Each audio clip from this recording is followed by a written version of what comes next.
Harry Kane is genuinely a freak of nature. And despite being on the map as one of the most clinical strikers in world football since the 2014/15 season, it still feels like he doesn't receive the full recognition he deserves for being an outrageous metronomic goal machine for over a decade. People know Kane is elite. They acknowledge he's one of, if not the most clinical finisher in the world alongside Lewandowski and Haaland, but his efficiency in front of goal has become so normalized that we almost gloss over how ridiculous his numbers are. His consistency has become so expected that the extraordinary now looks routine. Kane represents the archetype of a classic, traditional number 9, yet he's operating in a hyper-modern era of pressing traps, fluid front threes, and data-driven positional play, and he's still excelling as one of the very best.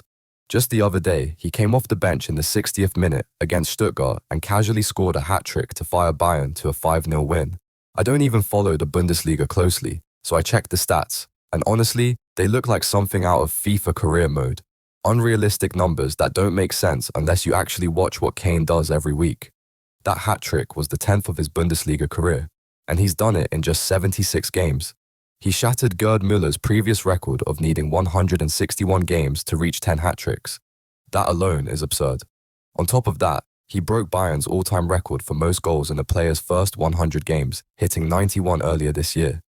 This season alone, the 32-year-old has played 13 Bundesliga games, started 11, and already scored 17 goals with 3 assists. That isn't normal output. That is unheard of forward play. And in all competitions, it gets even more ridiculous. 31 goals and 4 assists in 27 games.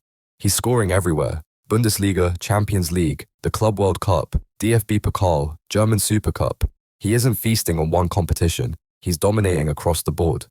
For perspective, he leads the Bundesliga scoring charts with 17 goals. The next closest player has 8, not even half. That is a golf in class.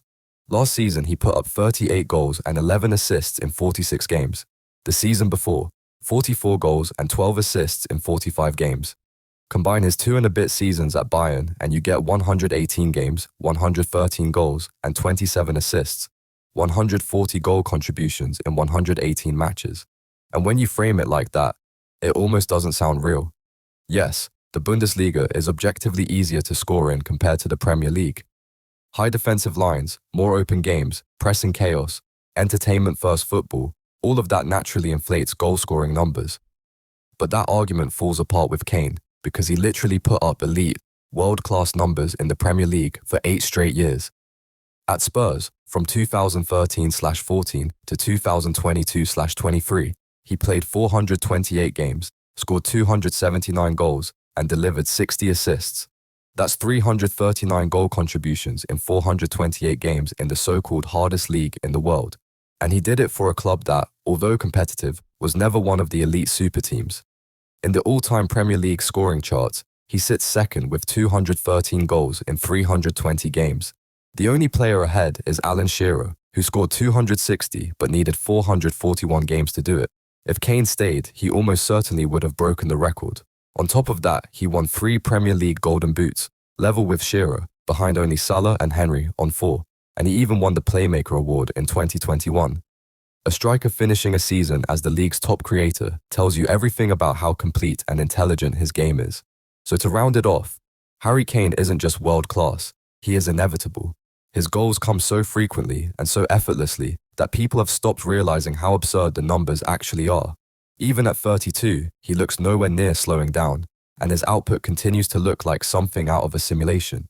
Harry Kane is, simply put, one of the greatest goal scorers of his generation, and the scariest part is that he's still adding to that legacy every single week.